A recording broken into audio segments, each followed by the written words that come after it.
people were Zoom.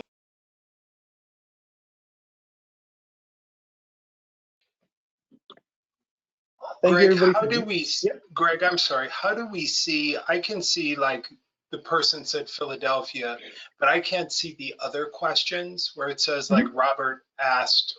All right, sorry, Greg, go ahead. No, you're perfectly fine.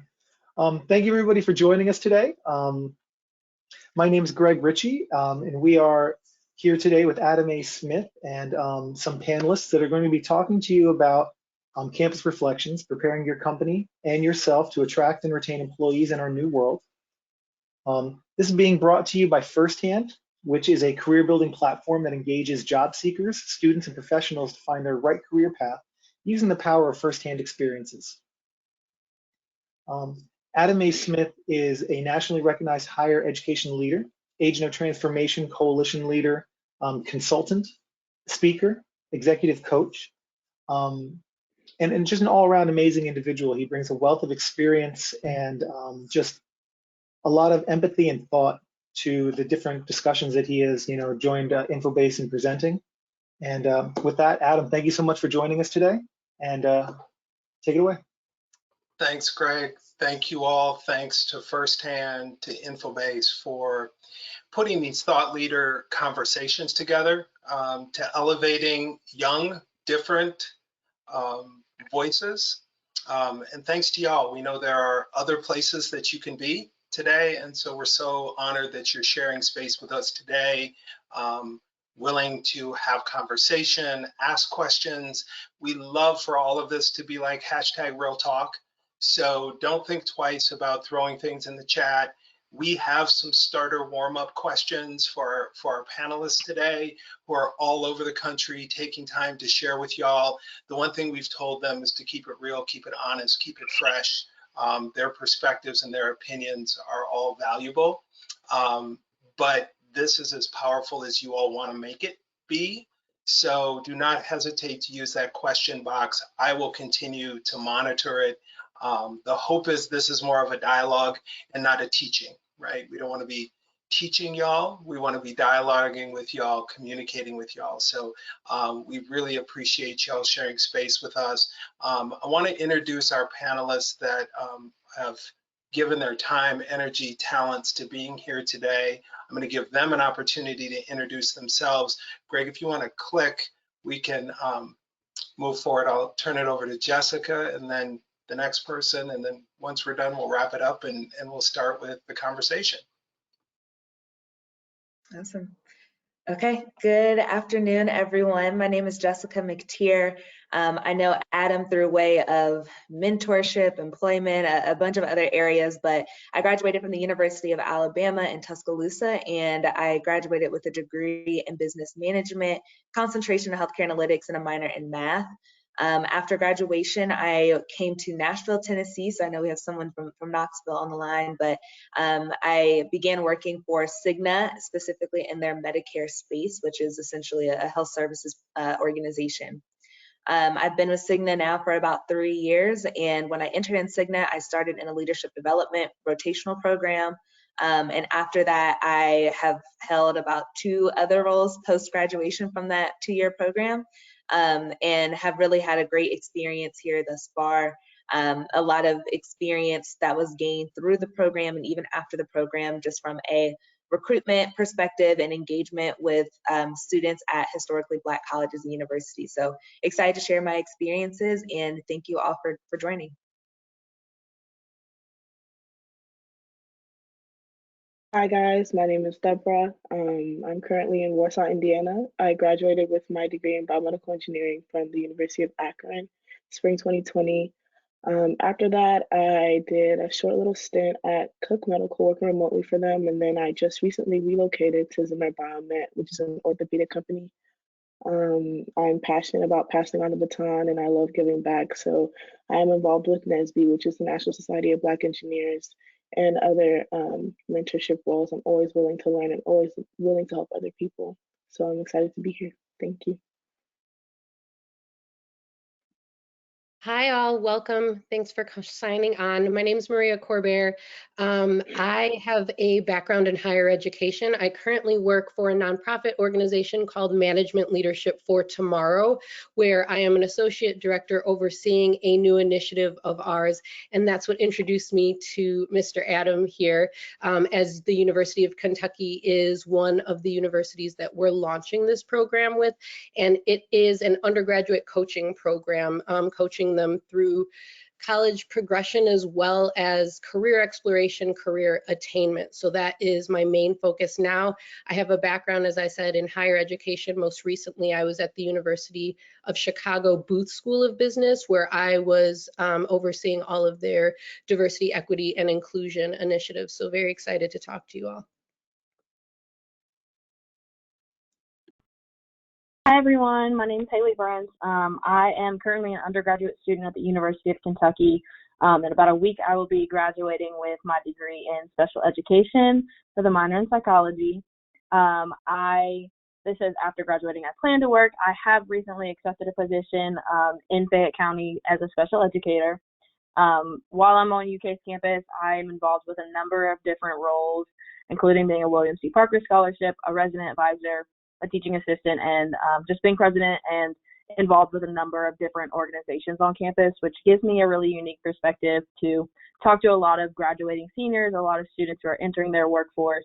And so I get to really get a unique perspective of people who are just now entering that workforce. And I'm really excited to be part of this conversation today. All right. Before we get started, y'all, snaps for Haley, right? Haley, all employed and stuff. So congratulations. So this is an opportunity for all of our participants, for all of y'all, to get a chance to talk to young people. Jessica and Deborah have been in the workforce now as professionals for a couple years, so they can talk about that perspective. Haley not only is going into the workforce now, right, has a job and getting ready to graduate, but she has such a great perspective because she is a peer advisor. She helped me team teach a class with freshmen this fall.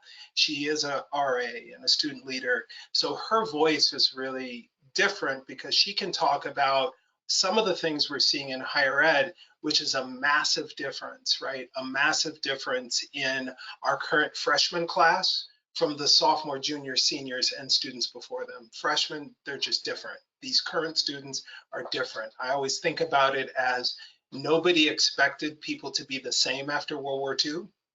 The reality is the world isn't the same, and our students aren't the same, and how we interact with them is differently. So Haley has those perspectives. Yeah, Greg, you can stop share and we could see everyone's beautiful faces. We don't have to see me. So the first thing I wanted to talk about, since Haley talked about, she kind of kicked us off, got a job, Fayette County. Haley, what are the things that you're looking for? Because I think there's these misconceptions and perceptions around young people and young professionals. What were the things that you were looking for in an employer for you, right? But then even more, what are you hearing? Because special ed is more foot washing, calling work, right? But what were you looking for? And what are you looking for in the place to keep you? But then what are you hearing from your friends that are getting ready to graduate in a week or two, as well as from other young people on campus around what they're looking for in a place that they want to dedicate time and energy to serving? Yeah, so thinking about this question for a while now, and talking to some of my friends and just thinking about what I was looking for as I went through kind of the recruiting process and the interview process, and kind of everything that it boiled back down to was support. And so for me, as I was going through this process, what it looked like is I wanted to join a school that offered me mentorship opportunities. I wanted to know that when I walked into the school and entered in this role, I would have someone who could guide me through the position as I continue to grow and become my own teacher. I also wanted to look for a county. I wanted to look for a school that offered professional development embedded within my responsibilities. And so I didn't want somewhere that required this higher level, required certain X, Y, and Z from me, but then didn't give me the tools to be able to reach those goals. And so in a teaching capacity, what that looked like is I wanted professional development days embedded within my school year. I wanted it to be part of the culture where all of the teachers are going to these extra trainings and going to this professional development, so that we're really able to receive the tools from the district, receive the tools from our school to be the best teachers that we can be. And then what I'm hearing from my friends is kind of along the same lines. They want to go into a place where they feel supported by not only their coworkers, but systematically they want to feel supported from the corporations that they're working for. And so for some people that might look like mentorship opportunities, but it also might be like they are given the tools necessary within their field so that they can focus on their actual job and not worry about finding outside resources, not worrying about trying to go out of their way to meet these expectations that are given to them from the people that are hiring them. And so I think really it all came down to support. I think another thing that really influenced my decision when looking at schools was the communication, receiving from hiring people. I think what was interesting was seeing a lot of people, a lot of corporations try to sell this dream. They try to sell all of the happy things about their employers. And I think what I'm seeing and what a lot of my friends are seeing is that we want something real. We want to be given, this is what life is like when you enter into this workforce. We want to see like, yes, these are your responsibilities. This is what your day-to-day tasks are going to be laid out in. Yeah, we want to know the benefits, but we also want to know and be prepared for what does life actually look like. And so I know personally I've shied away from schools and from employers who tried to sell me this dream instead of saying, here's the real deal. Here's what life is like, and here's what we're going to do to you to get you through this. That's so good. Deborah's nodding because Deborah has I think Deborah, it's less than a month, right, in your spot. And we talked 6 weeks ago about what drew you to the company. I mean, you're kind of in between West Lafayette, kind of Hammond, kind of South Bend. It isn't a destination. There's this idea that young people only want to come to these big cities where they can go out and do this and that. And you're an engineer, right? And not just an engineer, a Black woman who's an engineer. And you could pick anywhere you wanted in the country to go, a biomedical engineer. Because some of the things you and I talked about really feeds into what Haley's talking about professional development, about culture, about those things. What made you pick your current place, your job, the culture, the team, and what about that will keep you there? Yeah, what Haley was saying was really resonating with me as I was going through my interview process. And I don't even think I realized it at the time until I heard her say it. But support is one of the big things I was looking for, but also just like a real picture of what the company is now, like be truthful. I think, especially going through the educational route, we're just so used to getting ourselves ready. We don't even think to interview the company back that we are going to. So I always ask them real questions about what would I be doing in the day-to-day? What happens if I make a mistake? What has happened when someone has made a mistake? What does it look like? How did it affect, is that person still there? How did it affect the company? How did you guys move forward? Are you prepared for that if no one has? And like you said, this company is kind of in the middle of nowhere in Indiana. So I know that I feel like a lot of times companies like to sell, oh, well, I remember I interviewed for this one company and she was like, we're in Florida, we're by Disney, but only wanted to offer like not even what the average was of pay rate and not budge on that. I don't need to be by Disney. I could travel there, right? I'm not coming to work to get the fun perks and being in a warm area. Otherwise, everybody would be in the warm areas and the rest of the US would have no one or nothing. So coming to this company and asking the hard questions and getting real answers, you can tell when you're given the truth versus someone trying to play you and trying to figure out, okay, what does she want to hear and what can I say to get her to come? Just give me the truth and then I'll decide for myself. Well, and you and I talked about an experience, because what we do in employers, right, is we onboard people, we have onboarding, and then we have training, and then let us know if you have any questions. Well, you talked about feeling comfortable asking questions and kind of, I mean, I've known you since you were a high school student, but I'm old, y'all. I'm old. So the crazy part is you talked about what I would call disruptive coaching. See, when Haley says professional development, the Gen Xers and the boomers, what we hear is, well, you have these professional development opportunities.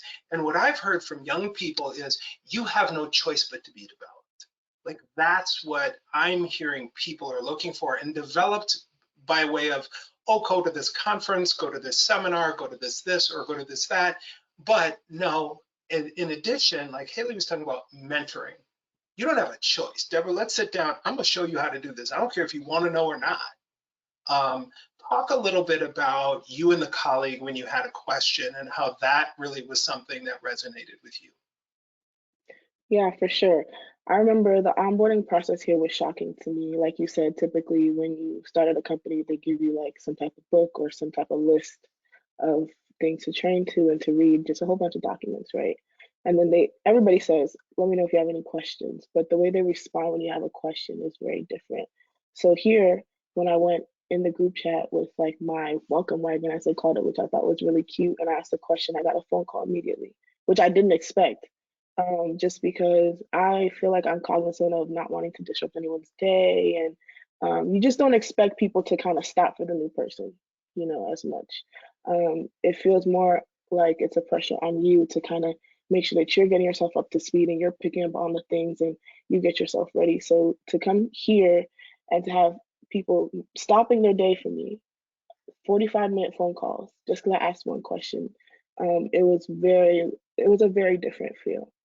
And um, I think it's going to lead to very different results for me giving back to the company as well. Well, and there's so many misperceptions. I mean, I do the higher ed space, so I get to sit and hear, well, this kind of student isn't going to want to come to my small town.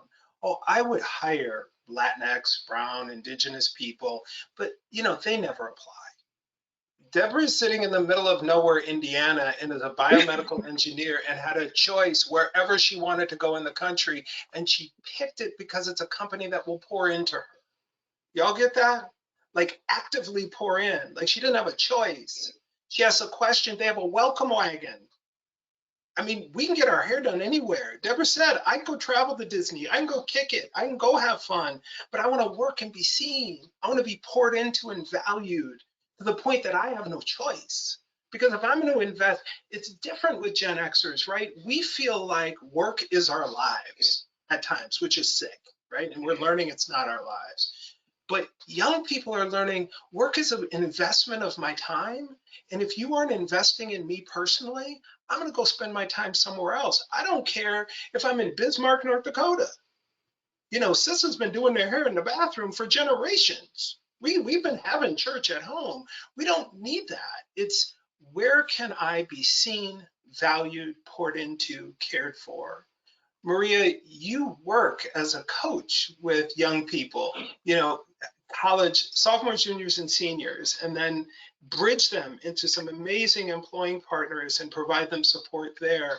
Are those some of the things you're hearing? And I know you talk a lot about some of the differences as we are now creating a more and more diverse workforce, about the realities around intellectual capital and what some young people of color that are first gen or low income or others don't have, and how the MLT team provides quite a bit of that intellectual capital by way of coaching.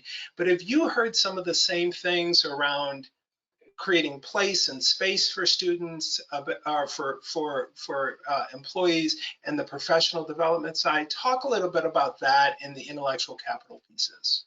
Yeah, absolutely. For sure. I've heard a lot from my personal coaching, from other coaches that I work with, of what Haley and Deborah were already saying. And I think a bigger piece, yes, students and those younger that are just getting into the workforce or a couple of years in, for sure, they're doing a lot more of interviewing the employer to make sure it's a good fit for them. But I'm also hearing on another level of what is the organization doing for other employees, even if they don't look like me, so that I can be sure that I'm stepping into a space, as you said, Adam, that I'm seen, that I'm heard, that I'm going to be valued. And it's not just a mission vision that is written somewhere on your website. It's something that you're actually practicing. What does professional development look like, not just for me, but for those who I will be working with, so that I can ensure that it's not just you're trying to make me feel comfortable, but the entire culture of the company is that I'm stepping into is a space that I'm going to feel comfortable. And to the point of the social capital piece, I think that that's why I love my job so much, and why I think MLT attracts coaches with my similar background.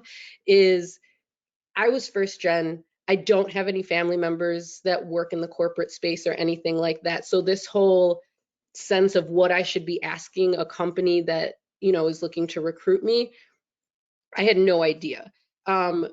But when students are coming to us, and we work with a lot of first gen low income students, they're getting coaches that come from industry, and they are coaching them through how to ask these important questions. So they are bridging that gap of the lack of social capital that one might not have because of their family background, their family friends background and network. But we're giving them that. And they also have access now to our alumni. MLT has been around for 20 years now. So we have alumni at Nike, at Google, at Amazon, at lots of different spaces, and they all have networks of their own. And so not only is it students doing research during the interview process, but every single one of the students that I work with and that my coaches work with are also getting on LinkedIn and doing their own research, asking the real questions to people who are working there currently, have worked there previously, has a friend that they can connect with, to get to, as Haley and Deborah were saying, the real. Don't sell me on something. What you work there, or you know someone that works there, give me the inside information, because it's really, really important to them that they are landing in a space where they feel supported, they feel comfortable, and they feel like they can bring their true selves to work. And if they hear anything that is not of that, they're turned off pretty quickly. It's really good. I think it's almost like I tell students this all the time when students are preparing to do interviews, right? We've all dated someone. And then when I'm talking to, Jessica, remember talking to, I'm talking to him. And then it becomes, no, we're not dating, we're talking. And then you become dating. Well, if the person would just be who they were when you were talking, then you would never date them. Just be who you are, bro, and we'll keep it pushing, right? That is the reality that people see, young people see investing their time. Jessica's had to have a lot of faith in Cigna to move. She's from Maryland, to go live in Nashville, to do the things she's had to do. And that's a substantial investment of her time, the most valuable resource anybody has. It was just yesterday when I was seeing Jessica in Fresh Foods at the University of Alabama when she was a freshman. It feels like yesterday in my brain. Her time goes by really fast. And so when she is investing, just tell me who you are now. If this is not the place I can wear my hair how I want, if this is not the place that I come up with a professional development idea and my company doesn't jump on it, if this is not the place that is going to disruptive coach and mentor me, if this is not the place that is going to expect me to work 50, 60 hours a week and not take vacations and not have a life, then just tell me that that's who you are, and that's okay. That's just not what I'm looking for. And so that's very, very different, because young people are taking a stand, as Maria is saying. They don't want to be their parents. My generation is their parents, and they see us like, oh no, I don't want to do that. I want to vacay. I want to kick it. I want to have fun. I want to pour into my job. I want my life to be my job. And they're right, because our jobs are killing us sometimes. And so to say they work their tails off. They have just put it in a box and prioritize their wellness mentally, physically, emotionally, spiritually, professionally over a paycheck. Jessica, I know we talked a little bit about, you know, you and me and our time together at Bama Roll Tide, right? And you started with Cigna before you even graduated. They had a great mentoring program, leadership development program. Talk about why Cigna has been different for you, but then also some of the professional development and the opportunities, because one of the things that I know is important to you and everyone else on this call is I want to work for a company that's also giving back. I want to find ways to make a difference. And yeah, I may be in the healthcare space, but I want to go out here and do partnerships with HBCUs. I want to partner across the country, and I want my company to see value in that, not pat me on the head and say, okay, youngster. Talk a little bit about that process with Cigna, but then also how they saw you and invested in the value of you, which has in turn helped you stay at Cigna. Yeah, so one of the things about Cigna, the company itself has a lot of different leadership development programs. The one that I joined in particular was for early career individuals. And what really drew me to the company was just, again, the value that they placed on our development, on our ability to see the company from multiple angles through different rotations. And as part of the program, one of the things that we also had to do was help recruit to bring people back into the program in the following years. And one of the things that consistently came up during the interview process, during the search, was everyone was really drawn to that idea of being able to rotate and see the company from a different lens every 9 to 12 months and try something new to really figure out what they want to do in the end. So when you finish the program, the idea is that you matriculate into the company in the specific section or function that you think kind of fits your long-term goals. And Cigna was really good at helping to expose us to those different opportunities that I thought was extremely important for my development. But then on top of that, outside of kind of your day-to-day career or functions or figuring out where you're going to go after the program, there were just different opportunities to further develop us as individuals. So Haley, Deborah, and Maria all kind of commented on it, but we had monthly roundtables, or we had leaders, not just my manager's friend. We're talking, net right below the CEO, right below the CFO of the company, which has 75,000 employees, coming to talk to our class of 10 associates, and in that personable experience, telling us, hey, this is the stuff that I went through. Here are the opportunities I recommend you capitalize on young in your career. There were budgets set aside for us to attend seminars and conferences if we found some that really matched or lined up with our long-term career goals. So having that opportunity. And then to kind of wrap up, like Adam said, really pouring into additional things that I was passionate about. So while I was in the program, you have your normal day-to-day job, but then there's also opportunity to develop yourself and stretch what we're calling them stretch goals. So things that, maybe they're not normal goals, but they really force you to tap into your leadership skills, tap into some additional skills that you don't use on the day-to-day.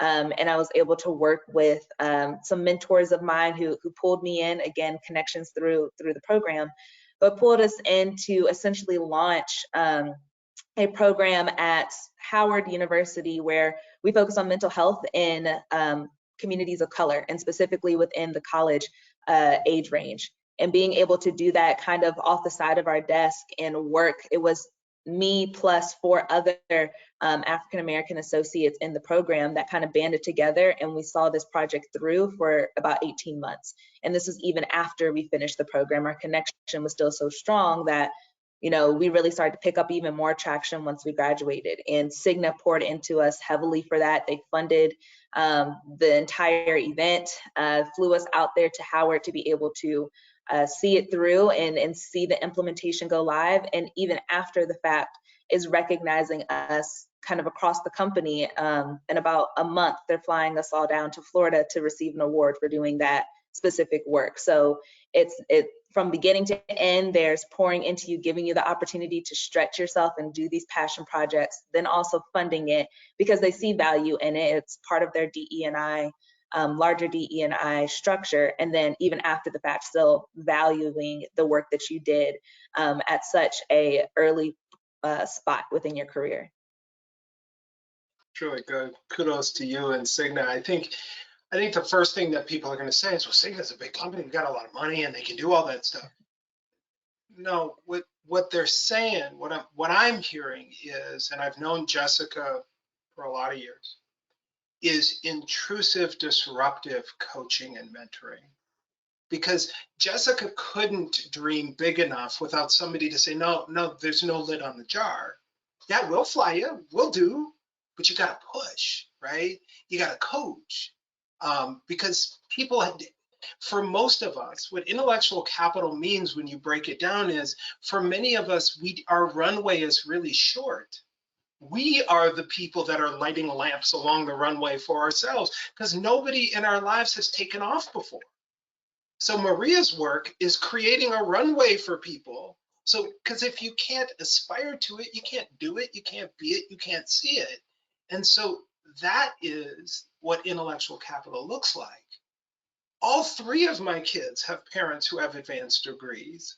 I got 2 educators in my house, right? My daughters. Every single day, they get the biggest resource in the world, which is my wife and me providing coaching and lighting a runway for them. It isn't a coincidence that I have a daughter who's basically an administrator in a school district in the state of Kentucky and a daughter who's an advisor. That's crazy. Like, that's because my wife and I are the runway. We have all the bruises to prove it, and we give the intellectual capital. And so students, young people, when they come to your companies or your organizations or your institutions, need you to invest time in them and say, Jessica, let's sit down and have coffee. Let's go to lunch. Let's talk about what you need to find. Deborah Follicone was telling me about how her supervisor, when she moved, knocked on her door and brought her a screwdriver. See, that's seeing Deborah and saying, I want to make sure that you're able to put together, do you need anything? When you have a welcome wagon team at your organization, how many of us start at a university or a college or an organization and nobody does or says anything? It's like, well, we didn't even know. And especially for people of color in higher ed, Maria, you know this, there ain't that many of us. So it would be nice to know, hey, Maria got hired over here. Let me go over and take her to lunch and at least welcome her to the institution and the community. And so to have those things built into your DNA, it's one thing when it's the VPFA or it's the organization doing it. It's another thing if you do it, right? That you are sitting down with young professionals and saying, hey, Deborah, is everything okay? Let me show you how to do this. Carving out time in your day to develop Deborah, Haley, Jessica, Maria, right? To be able to do that. The one thing that Jessica talked about that Haley, I'd like you to kind of talk about for a quick second. And then interestingly, I want to talk about this remote thing, right? Because Maria's in Houston, Deborah's in Indiana, Jessica's in Nashville, Haley's in Lexington. We got people all over the country. And participants, y'all, please use the question box. I don't want to sit here and talk all day, okay? And all of these people know I can sit here and talk all day. They don't want to hear me, okay? You all don't want to hear me. So please put questions in there and I'll ask them to our group. Haley, talk a little bit about, because we talked about post-war, right? That young people, it's like the movie Get Out, right? Their eyes were meant to see the world burn, like in front of them, and still is on their phones. Talk about how the level of trauma that current college students are facing, how you think that's affecting what young people are now looking for in an employer. So the level of trauma that y'all have experienced, and then talk a little bit about this current freshman class, because you're an RA, so you see them every day. How are they different? Because I know our employers on here are gonna wanna know what's coming, because we're talking about y'all. But I'm telling everybody in the country that's in the business I'm in is telling you, these freshmen, nobody's seen anything like them before. This is different. Normal has become different. So can you talk about how the traumas of the last couple of years have impacted the job search, your perspective, your friends' perspectives, people you know, and then talk a little bit about our freshman class, not just where you are as a student, but the freshman class across the country. Yeah, I definitely I like to use the term that I live in a generation of resilience. And truly, like, people my age, the freshman class, like everyone, that all of these young people that are either newly in their fields or entering their fields or looking to enter their fields, truly reside in this time where we have faced more historical events than any generation before us has. And I definitely think that it's impacted us as we move into adulthood, because we know we've seen things that progressively get bad, and we know that things can change at any moment. And so we take everything with a grain of salt, I feel like.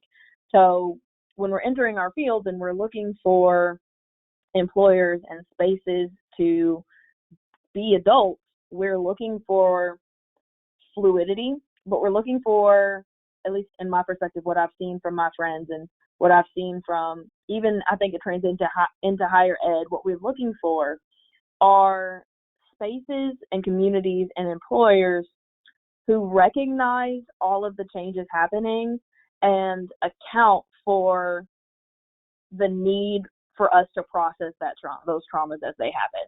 And so what I mean by that is I feel like the University of Kentucky has progressively done a better job of creating spaces for their students and for their employers to take those times whenever something happens, whether personal or on a larger scale, process those things and then make decisions that are best for them. And so when I'm looking for an employer, I talked about that support earlier, but I'm looking for a community that's going to change with me, that's going to change with the times and the struggles that we're going through, and it's going to allow me to deal with all of the traumas that as they occur. And so that might look like mental health days. That might look like physical spaces within your employment buildings where you can actually process certain things as they come up. As far as the freshman class goes, Adam, you're right on it when you say they're different. They are different. They are a special breed. I think what sets them apart is that they were in the coming of age stage when all of these historical events are coming. And so it truly, I think a lot of this trauma has impacted how they interact with one another. I think they're incredibly resourceful. They're incredibly knowledgeable because that knowledge is right on their fingertips and it's instant. But I think they need a lot of additional support. And so I know when I was able to work with Adam as a teaching assistant, what we saw was it took a lot of extra push to get them involved on campus. It took a lot of extra push to connect them with the resources that they might have already known about, but they just needed that extra push to take. And so when you think about what does that look like in a corporate space, or what does that look like in an employment space, I think you have to go beyond saying, yeah, we have this resource, we have this resource, we have this resource, to actually guiding them to that. And so you have to, I think for this new generation, it's going to take a lot more than just saying, yeah, you can take a mental health day. Well, you might actually have to say, you need to take a mental health day. What I'm seeing with my residents is kind of the same thing, where a lot of resources at the University of Kentucky have existed for a really long time and are established resources. And so it takes more than just me giving them a list of things that they can take advantage of. And so from an employer standpoint, I think it's the same thing. They're going to need a lot of extra support. And it might be a shift where a lot of the older generations are saying, well, you all are already too soft. You all already have to grow up, get over it. It's going to take an additional shift from getting over that mindset to now saying, okay, not only do I recognize that they're going through all of these things and they are changed by this, now I recognize that they're going through all of these things, and it's my responsibility as their employer, as their mentors, as the people that hold these established positions, to now guide them and make them take advantage of the resources to make them successful. If that's what I want to see, if I want to see these really strong candidates, if I want to see these really strong employees, then I need to recognize that they're dealing with a lot of things I didn't have to deal with, and I'm going to give them the tools to make them as successful as I want to see them be. So good. So good. Yeah. Thank you so much, Haley. I think exactly what Haley's saying, right, is that though I love it when same thing that boomers said to Gen Xers that grew up in the 80s and 90s, right? Well, get over it. Well, but in this case, get over what we burned the planet. We did this. We created a culture where January 6th is now, it's not a big deal. People just try to go hang Mike Pence. I mean, that is not normal in this country. We did this hate and anger, and it ain't going to stop. And the truth is, the young people now don't trust us. We're the ones that say, let's get back to normal. They know we ain't going back to normal. They're just waiting for the next one. They saw Amir Locke die, George Floyd die. They saw Breonna Taylor die. They saw it all happen. Ahmaud Arbery on their phone. We had to turn the channel to watch Rodney King be beaten. We have done this. So for us to tell them to get over it when we did this is irresponsible and inhumane because they've survived. I don't know if I would have. Like Haley said, the most resilient, toughest, strongest, most want to group of young people that I've ever seen in my life. I've been doing this 30 years. I ain't never seen anything like this. They're just different. And they're different because of us. They didn't do this to themselves. They're just trying to be a high school kid. And they have literally spent 50% of their high school career, in many of them in the place where the worst trauma is happening in their homes, many of them in a place where they can't be poured into, develop, learn the social skills. So you are going to get an 18, 19-year-old that the development has just been arrested. That's it. It isn't just a TV show. And so they get choice overload. So as an employer, you don't give them a bunch of choices. You say, Deborah, do you want to do this or do this? Or Deborah, you're going to do this. You good?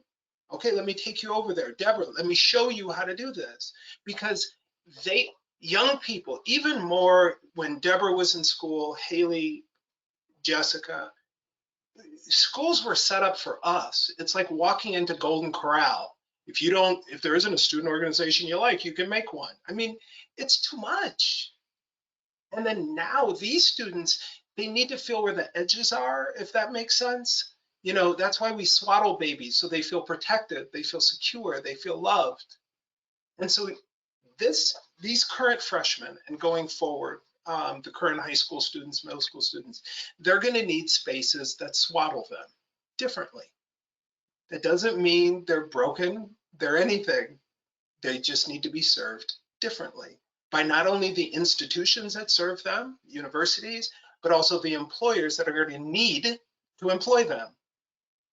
It is that level of swaddling and diminishing choice that I think is going to help, right? And we are seeing it all around the country. Okay, this isn't just at the school I work or where Haley goes to school. Everybody has never seen what we've seen with the freshmen. We expected wellness issues, mental health issues. We expected some academic issues. We didn't expect at about midterm they would just stop. Like they literally stopped. Like if you go out for a run on a beautiful day and Maria's feeling really good, she's in Houston, I'm gonna go get it in. And she goes, and after about 2 blocks, her legs start getting heavy. After about 3, she's like, oh my gosh, what am I doing? I came out too fast. And at about 4, she's sitting on the curb. That's what they did. And so their muscles have atrophied. And so we have to pour into them differently, right? They're just different. And so how we support them is different. So when all of the practitioners on here that work in education hear this about our students, remember, they're post-war students. Nobody expected the world to be the same after World War II. They have seen more trauma than any generation in history, and it will just continue. and it's happened over and it's coming. So it's just different, right? One of the pieces that I think is really important that Haley brought up is the idea of taking care of people's wellness. And kind of the genie's out of the bottle with this remote work. Then I'm going to get to my guy, Ezekiel's question a little bit about disruptive coaching. To me, disruptive coaching is giving you no choice, Ezekiel. When I was in, is it Fresh Foods, Jessica? Is that what it's called? Alabama, cafeterias? You know, I'm weird. So I just go talk to students. Jessica and her homegirl, Laura, from the 513 Cincinnati, Ohio, and they were there, and I just said, "What's up? You know, what do you do?" I think it was something Black faculty and staff were doing, and I said, "Do y'all have a job on campus?" "No." "Why don't you come work for me?" And they were like, "Who is this? That's crazy." And that's disruptive coaching, right? You disrupt someone's thinking, you disrupt someone's flow. A lot of things sound really good in our heads. We need somebody, I have a partner in my house that I bounce things off of who says, "That's stupid. No, don't do that. No, that's a good idea. Let's do this." To have somebody who coaches you and disrupts your thinking, disrupts how you're working, disrupts how you're living, where somebody comes in and disrupts it and says, "Okay, did you think about this way?" Because oftentimes that disruption changes our lives. Dr. Tim Maschke disrupted my life and banged on my door when I skipped his class and pulled me out in the hallway and said, "You need to do more." So that level of disruptive coaching in the job market doesn't look like banging on your door, but it does to say, "Hey, Deborah, do you want to talk about how I do this? Because I know you do screws and plates," right, Deborah? Screws and plates? Yeah, screws. I have no idea, y'all. But let me teach you about this because we do joints, right? I don't know, but let's go to lunch or let's set up a Zoom and let's do this. That's disruptive coaching. An employer, your supervisor coming to your house when they know you're putting your bed together and giving you a hammer and a screw, disruptive coaching. Because you aren't going to ask. The people that need us the most are the least likely to ask. So, Deborah, I know you're remote. Jessica, you've been remote. Talk about the importance of remote work and that flexibility piece, right? Can you talk about that a little bit, and how your companies have accommodated some of that flexibility and that flow for you, and how you would recommend other companies to deal with to remote or not to remote? Deborah, you can go ahead and start. Okay. Yeah, so I started off my career remote when I was at Cook Medical, and I'm at a Zimmer environment now, and it's a hybrid position. So right now I'm remote, but I will go in some of the time, and then I will be remote some of the time. I think one thing that is hard to do when you're someone that's new coming into a company being remote is there's two things that you miss. First, you don't know the people, and secondly, you don't know the flow. And those are things that there's a lot of things that you learn just intrinsically. Like you just pick it up, you see it when you're seeing someone at the desk, conversation that happens next door to you. So you pick up a piece here that you didn't even realize, or when you're doing this there and you don't know. So like I think there needs to be more awareness for companies when they realize if you're going to bring in someone that's remote that hasn't been in the workforce or been at your company, you're going to have to do more to teach them that flow. Well, if you want to do this, send the email. But if you want to reach out to someone else, you can do WebEx. Little things like that that make communication easier, and it makes it feel more comfortable. Because, like you said, if I don't know how to reach out to you or the best way, or if I feel like I need help with this in 5 minutes and I sent you an email and it takes you 3 days to get back to me, now I'm not going to come to you anymore. So teaching just how to what is the flow? Like that's the most important part of remote for me. What meetings do I go in and I need to keep my camera on? What meetings do I need to keep them off? When is it okay to speak up? Who are the higher ups that I speak to? Do I need to actually give to this meeting? What is going on before I get in the meeting? Teaching people to flow. I feel like that's an important thing that companies need to take note of. Love it. Ms. McTeer? Yeah, I think that obviously the benefits of work from home are clear, right? We all know what they are. We all had a period of working from home. And I don't think that those go away or diminish as much. My role originally started off in the office, actually, so I have a different perspective because I know what it's like to be in the office. I know the faces of the people that I'm working with now. It's not just a black screen, as it has kind of sort of morphed into. But as we went through the recruiting process, one of the things that, I'm out of the program now, but I'm still really close with our program manager and some of the current associates. They're getting a lot of questions around, are you guys still going to be remote? Do I have to move? Should I move? Should I not move? Answering those questions and being honest is one that, of course, companies are struggling with in general, because you don't always know. It's coming from higher up. But then two, knowing when you are remote, you have to be a lot more intentional with meeting the people in your city. And what I mean by that is, again, coming in through a program, there were 10 of us that were hired. About 5 of us lived in Nashville. We saw each other at the office every day. Once COVID hit, the tornado hit, everything was back to back to back. We had to be very intentional about still networking with each other and seeing, what are you working on? What are you doing? How do we talk to the people that are in the Chicago office?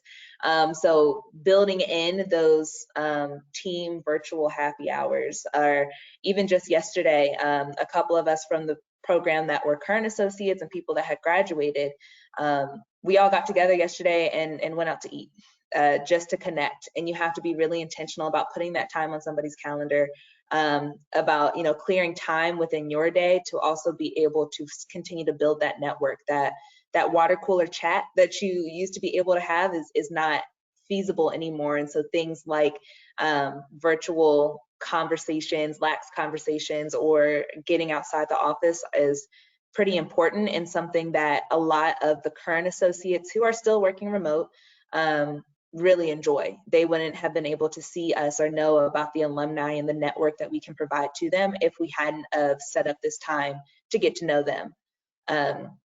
So I would just add on to that what Deborah said. And then Adam, I know there was another question in the chat just around how DEI is lived and shown in your workplace. And I know this is kind of like a hard pivot, so I don't know if you want me to, I can chime in on the question. I think the ways that I saw it shown the most, of course, during that crazy 2020 time frame where a lot of things happened, was not only seeing it from tops down leadership. So, the note that's always sent out by the CEOs to make sure that everybody and the employees get it. And maybe that's not true for most companies, but that's something I would expect out of Cigna as far as CEO to send us an email to address what's going on in the world. But what really was supportive to me was seeing how middle managers responded and acted and communicated the same message. It wasn't just a DE&I pitch from HR, right, that we get. It was really embedded throughout the entire company,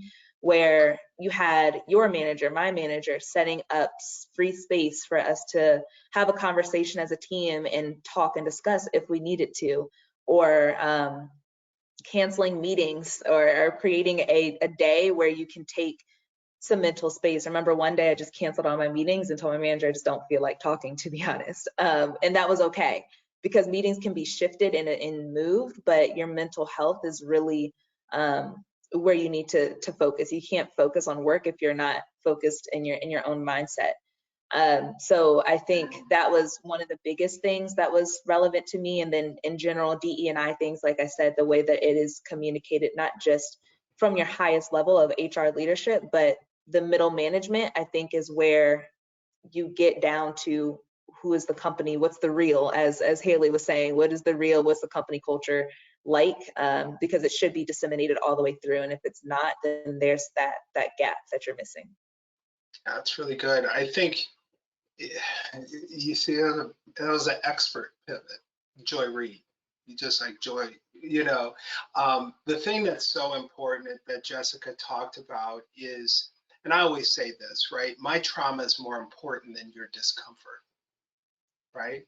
Yeah, having an organization who has a slogan and a VP of diversity, equity, everybody has a D&I person. You either have a D&I person or a person who's running around saying something about CRT that has nothing to do with it, right? But these are these two, and both are really performative, right? In the end, though, if you notice, and I can tell my colleagues who are not people of color on here, if you notice in this virtual world that you are on a Zoom or on a Teams or on a WebEx or on a whatever, and your colleagues of color don't have their camera on, there's a reason. If you ain't seeing me, I ain't gonna see you. Or if you don't see me, I'm not gonna let you see me. And it happens organically. I've been in countless meetings where all of the people of color don't have their cameras on. And it's basically saying to everyone else, y'all ain't seeing us. And nobody talks about it to each other. Have y'all ever seen this? Not, give me this if you've seen this, right? It isn't like me and Maria are gonna say, hey sis, we're not gonna turn our cameras on today. This happened the day, being from Minneapolis, Minnesota, that the verdict was coming down for Derek Chauvin. And we're in a meeting, it's 3 o'clock Eastern. We know this verdict's coming down. We also know as people of color, we shouldn't have to worry. We also saw a dude murder my brother on the street. Why am I stressed about this? Like, what? Right? But the meeting keeps going. And all the people of color will not put their cameras on. And then at one point, somebody pipes into the meeting and disrupts and says, hey, y'all, we see you. We know that this is going on. Spaces are available. This is happening. This is happening. This is happening. But then they keep the stinking meeting going. And they don't say, hey, this ain't that important. When Ahmaud Arbery dies in my hometown, sleeping in a bed, pick up the phone and call your colleague and say, Jessica, are you best thing that ever happened as a professional was when George Floyd was murdered up the street from where I grew up.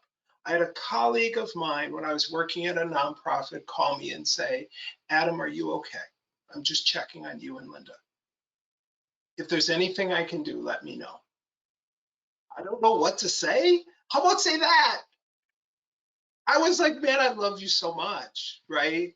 Because you called me and my trauma and pain was more important than you not knowing what to say. What about I'm sorry? If my mom passed away, what Deborah would say is, I'm sorry. Did Deborah do anything to my mom? No. Sometimes you say you're sorry when someone's hurting. It's just that simple. Yes, DE&I and efforts and hiring and all that stuff's important, but sometimes just saying, Deborah, I'm so sorry, sis, take the day. This is crazy, and I know it might be affecting. I'm so sorry. Let me give you some space today. Let's create space in the office or in the building, Haley Brents, right? Hey, if y'all just need to vibe and decompress, we can put some lamps in there. We can put, just go in there and breathe for a minute. Teachers are facing a whole world of insanity where we have folks who are on the school board telling them how to talk to their students, what to say to their students, what to teach their students, what name to call their students. One thing I know is you don't tell educators how to talk to students. It's like telling a doctor. An educator's oath is higher than one that a physician takes. And nobody is going to tell Haley Brents to tell her student that if the student says, I'm a they and my name is Tina, Haley is going to call them they and Tina. And you can fire her if you want. She needs space to do that work, right? So one of the last things I want to mention, and then Maria, we have a good question in the chat that I'd love you to take, but there was a recent study from Bank of America that said, and y'all Google this, that a lack of diversity is costing the United States $23 trillion. Y'all know when Ketanji Brown Jackson raises her hand and is sworn into the Supreme Court that she's going to be the most qualified human ever to serve on the Supreme Court? Imagine if we just put the most qualified people on the Supreme Court, what the Supreme Court would look like. How that would change our nation. Like the most qualified candidate wins, the most qualified person gets the job, the most qualified person. Can you imagine the financial impact, the social impact that would have on our country? At the institution I work, we graduate about 7 out of 10 students. Do you imagine what our graduation rate if white and maleness weren't the #1 preferred qual? How this, because it just isn't. It just isn't. Ketanji shouldn't have had to fight this hard. It shouldn't have taken to 2022 to have a sister on the Supreme Court, because that sister was bad. That's the reality of DE&I, right? Maria, one of the things that I think it's Jaime, or no, Ezekiel's asking recommendations, competitive hiring, benefits, those kind of things. We know healthcare, we know some of the things, but what are some of the benefits and things that young people, students that you're working with, and tell me some of the things that some of your partners, some of the best companies on the planet, what are some of the benefits they're providing that might be a little bit different, that are resonating? For sure. So I'm going to start even with the undergraduate recruitment process, like internships and stuff, because usually the way that you're doing things, you want those internships to flow and hopefully turn into full-time offers, right? So a big thing that is really attractive is, one, paid internships. Unpaid internships, not attractive at all. Another thing, if there is any way that so a lot of companies like Amazon and Chase have exploratory learning, and they call them internships, but it's really just an exploratory space for students to do a stint in the different departments, learn about the organization, learn about the culture. One, it's a sell for recruitment. Two, they might not always have to quit their jobs to do it, to take advantage of this opportunity. And that's another big thing on top of the paid, is if they have a full-time job or a part-time job at a Kroger or, you know, a retail store or something like that, and they need that to maintain themselves, their families, a lot of times that they're helping out, asking them to quit that job for a 2 or 3 month period of time during the summer to do this internship that is then going to qualify them for their full-time job with you is not attractive. If they have to quit that job, most likely they're not going to do it. And if that is a requirement of yours to then get a full-time job with you once they graduate, and they obviously didn't meet that requirement because they weren't quitting their job to do your 2-month internship, it's an automatic out as well. And so that funnel piece, I think, is really important, that you're meeting them where they're at, that you're not making them quit their jobs that they need the rest of the year just to do an internship. Really huge. Allowing them a space for exploratory learning, also really huge. Not just making them do kind of like paper pushing type things for a couple of months in the summer, but allowing them to learn and hear from higher ups in your company. Extremely attractive, and it says a lot about what you are willing to invest in them if your CFO is willing to give them an hour of their time to talk about, what do I do on a daily, and here's what I'm looking for, and things like that. So that kind of exploratory space, really important. And another thing is, students can read really well if they're going to be set up for success or not. And that is a huge competitive benefit for them.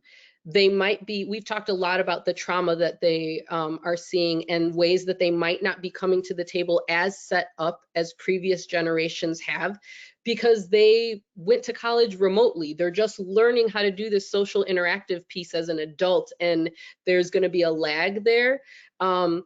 If you are saying catch up or you're not a fit, not attractive at all, not competitive. If you are saying, I get that, and here is how I'm meeting you where you're at, here is how I'm going to set you up for success, here are the resources that you will get. Oh, you didn't get as much, you know, training on how to present yourself.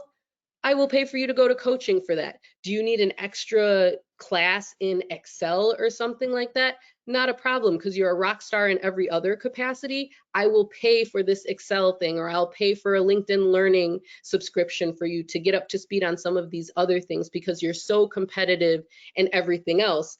I can help you with those simple little, here's $300 for a course. Here's a little extra time to get caught up on whatever this competency is, because the overall package that you're bringing is so competitive. It is nothing to me to help you get up to speed on these little technicalities. And that is where I'm seeing that students are really falling in love with some of these companies, when they don't feel like they have to come fully prepared because the company is saying, it's okay, I'll help you get there because you as a package is what I want. Such a pro. I think one of the things that's so important is when we're talking about, you know, we're talking about recruiting and retaining talent, right? Greg's working on it. As we're talking about recruiting and retaining talent, we always have to be talking about diversity and equity, right? Because talent continues to be different. And diversity is just different. Yes, BIPOC folks. Yes, LGBTQ plus I folks. Yes, all of the things, right? But at the end of the day, different. And do we value different? Or do we see different as a deficit, right? And the reality is there's so many young people, y'all know that there's privilege to doing unpaid internships, right? Haley Brentz and I couldn't do unpaid internships. Like I had to work in the summer to pay off part of my balance from the previous spring so that I could be able to register for the next term. I mean, I couldn't, and right now students can work up at Starbucks and make 22 bucks an hour. So they're gonna give that up and go work unpaid for you. Why? Like, I have to pay for my own car and my own hygiene products and my own this and my own that. So paid internships are key. Those paid, Jessica is at Cigna because they invested in her when she was an undergrad. That's it. And they have gotten a huge return on their investment because of it. So those pieces are so, so, so important, where you can provide those pathways and provide those opportunities for people, and looking at people as not having deficits, but having opportunities, right? Sometimes when we hire in the higher ed space, we think proximity is important. Well, you need to know our systems. Well, I can go over to the University of Chicago right now and pick up how to advise and work with a business major. Business majors take calc, macro, micro, stats, accounting, right? I mean, it's not super complicated, right? But we make it seem, because then we use coded language like fit, and I didn't like them. Well, right, because you like you. And so how do we identify the things that are trainable and the things that are a part of the success profile of what we're looking for? I can teach Haley some things. Haley taught me a lot last semester and still does, but I can teach Haley some things. I can't teach that heart, that attitude, her personality, her different experience that she's going to bring to the table. And Haley is so coachable. Just give it to her. Tell her what she needs to do. She likes the real, because she give it to you. So all those pieces are important. Maria did a great job tying us up. I want to make sure for all y'all we're sharing our contact info. So here's how to get in touch with me. I know that one shot, as we said, PD is not super effective. So I know that all of us, Greg, if you want to flip through to make sure that everyone can revisit. So this is how to get in touch with Jessica on LinkedIn. Please reach out to her. Both Jessica, Haley, Deborah, as well as Maria provide a great deal of consulting and coaching to companies and organizations. Because it's one thing to say we're trying to hire and recruit and retain and all of these things, and then we try and then we slip back. So being able to have people, I know everybody says they're a consultant and an executive coach nowadays, right? Everybody says they do that, but you need somebody real to be able to tell you when your systems and your practices and your policies, sometimes we're just too close to it to not see it, and it takes some outside eyes, especially outside young, professional people of color eyes, to work with you in your organization to say, no, you aren't even seeing these stumbling blocks for these students or for these young people. You aren't seeing these systems that you've set up that are making the very thing you say you need not work, right? We don't want to, none of us We at the institution I work, we don't want to be a part of the 23 trillion. You know, we want to be a part of be the destination for young, innovative, competitive talent, because that's how you change the game, right? So making sure that you all have everyone's contact.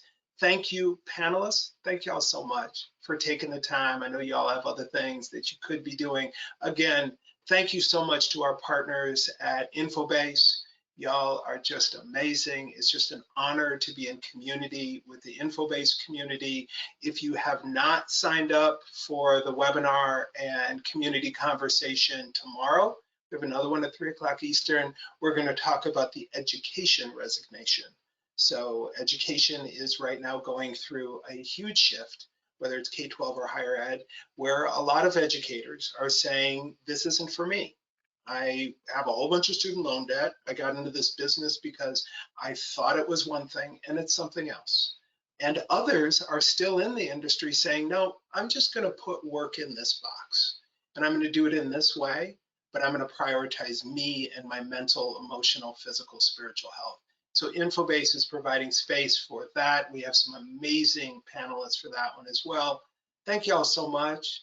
Jessica, Haley, Maria, Deborah had to bolt, but we appreciate you participants. Thank you all for joining us. Have a great rest of the week. Take care of yourself. Take care of each other.